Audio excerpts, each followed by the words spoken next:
Signal वेटनर association द्वारा चरखी दादरी में 116वां rising day बड़े उत्साह, सम्मान और देशभक्ति के माहौल में मनाया गया। इस अवसर पर सूबेदार सोमवीर शर्मा ने सभी सिग्नल वेटनर साथियों को कार्यक्रम में आमंत्रित किया और पूर्व सैनिकों की एकता तथा संगठन की मजबूती पर बल दिया। कार्यक्रम में मुख्य अतिथि के रूप में पूर्व विधायक रघुवीर चिल्लर पहुंचे। इस दौरान पूर्व सैनिकों द्वारा उन्हें पगड़ी पहनाकर एवं मोमेंटो भेंट कर सम्मानित किया गया और उनका गर्मजोशी से स्वागत किया गया।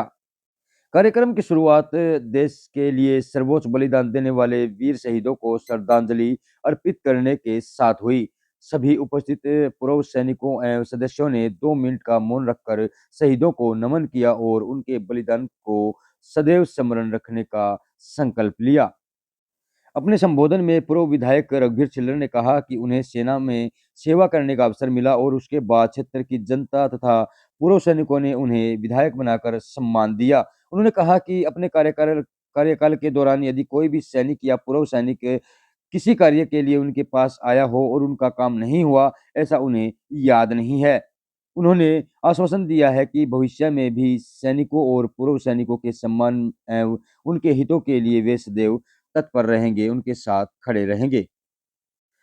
इस अवसर पर वक्ताओं ने सिग्नल कोर की गौरवशाली परंपरा और देश सेवा में उसके योगदान पर प्रकाश डाला। सूबेदार सोमवीर शर्मा ने कहा कि ऐसे आयोजन पूर्व सैनिकों को एक मंच पर जोड़ने के साथ साथ समाज में अनुशासन, राष्ट्रभक्ति और सेवा भावना को बढ़ावा देते हैं। कार्यक्रम के दौरान पूर्व सैनिकों ने अपने सैन्य अनुभव साझा किए और संगठन को और अधिक मजबूत बनाने का संकल्प लिया। अंत में सभी सदस्यों ने राष्ट्र की एकता, अखंडता और सेवा के प्रति अपनी प्रतिबद्धता दोहराई। कार्यक्रम में क्षेत्र के अनेक पूर्व सैनिक एवं गणमान्य व्यक्ति उपस्थित रहे और आयोजन की सराहना की गई। तो खबर कैसी लगी कमेंट बॉक्स में अपनी राय प्रतिक्रिया जरूर दें। वीडियो पसंद आई हो तो वीडियो को ज्यादा से ज्यादा शेयर करें। मिलते हैं फिर एक नई वीडियो साथ, तब तक के लिए जय हिंद, जय भारत, वंदे मातरम। देखें पूरी वीडियो।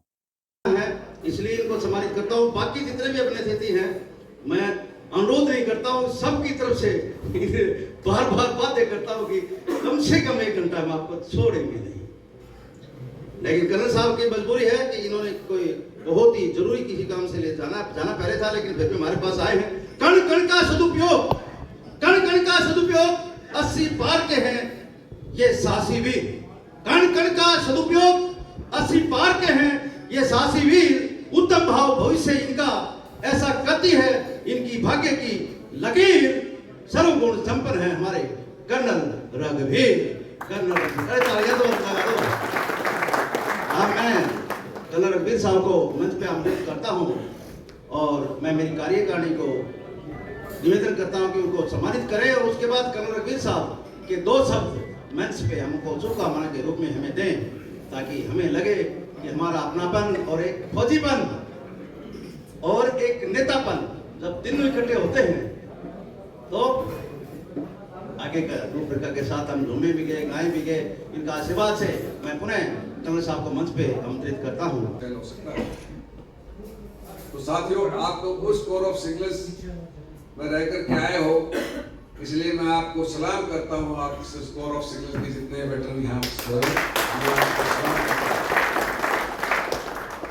साथ में मेरा सौभाग्य है कि आपके बीच में इतनी संख्या में देखकर कि हमारे कोर ऑफ सिग्नल्स की जो यूनिटी आज मैं देख रहा हूँ, खास करके फौजियों की रात की, ये हमारी ताकत होनी चाहिए। और ताकत साथियों संगठन में होती है। हमें संगठित रहना चाहिए। यदि हम संगठित हैं तो हमारी ताकत बनी रहेगी। और आज देश जिस हालात से गुजर रहा है, मैं ये कहूँगा ये हमारी जो फौज है, चाहे कोर ऑफ सिग्नल्स हो, इन्फेंट्री हो, इंजीनियर हो, जितने हो, ये हम संगठित होकर के रहेंगे तो ही हम यहाँ पर कामयाब रहेंगे। और आज देश सुरक्षित है तो हमारी फौज के हाथों में सुरक्षित है। यदि हमारी रक्षा की जो जिम्मेवारी है जो आपने निभाई है, और आज हमारे बॉर्डर पर शहादत पर खड़े हुए जवान जो रक्षा में का काम कर रहे हैं, इसलिए हम सुख की सांस ले रहे हैं। साथियों, जिस हालात और परिस्थितियों से आप टीवी देखते हो, कहीं रशिया यूक्रेन का युद्ध चल रहा है, कहीं ट्रंप की हवाएं चल रही हैं, आज युद्ध करूंगा, कल करूंगा, बर्बाद कर दूंगा, उसको बर्बाद कर दूंगा, इतनी ताकतवर नेशन धमकियां दे रहा है दूसरे छोटे छोटे देशों को। कभी किसी राष्ट्रपति को हेलीकॉप्टर में बैठ के उठा के ले आता है। तो ये हमारी ताकत है, आज हिंदुस्तान की फौज की ताकत है, जिससे सभी कतराते हैं। तो साथियों, ये मैं तो ये कहूंगा कि जो आप ये रेजिंग डे मनाते हो, ये हर साल आपको मनाना चाहिए। यदि हम हर साल जो है एकत्रित होकर के अपने पूर्वजों को, अपने जो वीर गति प्राप्त हुए हैं, जिनकी वजह से आज हम हैं, उनको आप याद करते हैं, उनको आप श्रद्धांजलि अर्पित करते हैं, वो जज्बा आपके पास वापस आता है जो आप लड़ाई में काम कर रहे थे। वो जज्बे को कायम रखने के लिए ये जरूरी है कि हम हर रेजिंग डे को मनाए जाए और बड़ी धूमधाम से मनाएं, ताकि जो है ना आने वाले जो फौजी जो है पेंशन पर आते हैं, जो वेटरन में ज्वाइन करते हैं इस एसोसिएशन में, तो उनको गर्व रहे कि हमारे से पूर्व हमारे एसोसिएशन वाले हैं, उन्होंने एक एग्जाम्पल सेट किया है, सिद्धांत सेट किया है हम याददाश्त करने का। तो साथियों, ज्यादा ना बोलते हुए मैं तो यही कहूंगा, सबसे पहले तो चुनाव समिति का और सोमवीर जी का कि उन्होंने मेरा बुला करके मुझे ये सौभाग्य दिया कि आपके बीच में आकर के आपके मैं दर्शन कर सकूं। आपको मैं ये नहीं कहता, आपको मुबारकबाद दूं कि हम सब एक हैं। और दूसरी बात है कि आप किसी कप्तान रैंक पर पहुंच गए, कोई कर्नल रैंक पर पहुंच गया, कोई वेटरन सिपाही रह गया, वो एक दूसरी बात है, लेकिन आज हम सभी एक हैं और उसी विचार के अंदर हमको बंद करके, एक सूत्र के अंदर बंद करके काम करना चाहिए। साथ मैं तो यही प्रार्थना करूंगा, जहां भी फौजी आपको मिलता है, आप ये समझो कि सैनिक वो हमारा सैनिक है, चाहे वो किसी भी कोर्स से, हमारा साथी है, चाहे वो किसी भी कोर्स से। उस अपनापन को लेकर के, उस संगठित होकर के हम काम करेंगे तो हम कामयाब हैं। और साथियों, आज यदि सिविल गवर्नमेंट जो है, चाहे वो केंद्र की लगाओ या अपनी हरियाणा की लगाओ, उसके सभी के में हमारी भूमिका सबसे अहम है। हम एकत्रित होकर के हम उस आदमी को चुनते हैं जो हम सोचते हैं कि ठीक रहेगा। वो आगे चलकर ठीक नहीं रहता है, वो हमारी गलती नहीं है, वो सिस्टम की गलती हो जाती है। तो साथियों, ज्यादा ना बोलते हुए एक बार फिर मेरा सौभाग्य है आपके बीच में आने के लिए।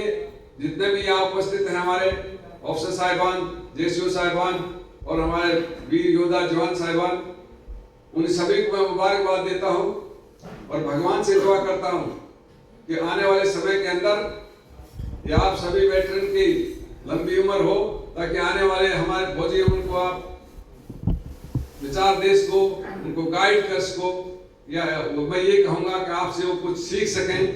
इसके लिए मैं भगवान से प्रार्थना करता हूँ कि आप सभी को आपको लंबी उम्र दे और आपको इस शक्ति दे कि आप संगठित होकर के इस वेटरन एसोसिएशन को आगे बढ़ाएं, कामयाब रखें। इसी के लिए मैं भगवान से दुआ करता हूँ। आखिर में एक बार फिर मैं आपको मुबारकबाद देता हूँ, आपका बहुत बहुत धन्यवाद। और मैं एक ही बात कहता हूँ, जो मान सम्मान आपने मेरे को दिया है, आपके कंधों से कंधों मिला करके इस मान सम्मान को नीचे नहीं आने दूंगा, इस पगड़ी को झुकने नहीं दूंगा।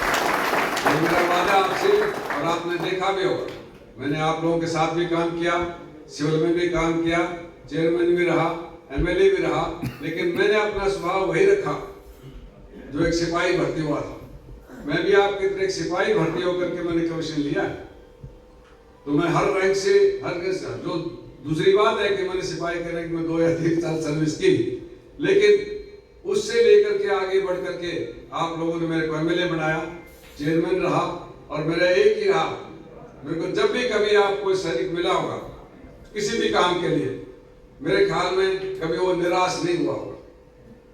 और ये हमारा सबकी कर्तव्य होना चाहिए, ड्यूटी होनी चाहिए। आपके पास कोई भी आता है हमारा फौजी भाई, उसको कभी निराश मत होने दो। वो निराश नहीं होने देने की, वो आपको शक्ति मिलेगी। उस शक्ति के साथ, ईमानदारी के साथ काम करते रहो, आगे बढ़ते रहो। मुझे पूरी उम्मीद है जब भी कभी आपका काम पड़ेगा आने वाले समय में, आप एकत्रित और संगठित होकर के जाएंगे। और एक बार फिर आपको 116वां जन्म दिवस के ऊपर, जो राइजिंग डे के ऊपर, आप सबको मेरी तरफ से बहुत बहुत हार्दिक शुभकामनाएं। धन्यवाद। हाँ सर, अगर चाहें तो आप हमारे साथ बैठ सकते हैं, हमें बड़ी खुशी होगी।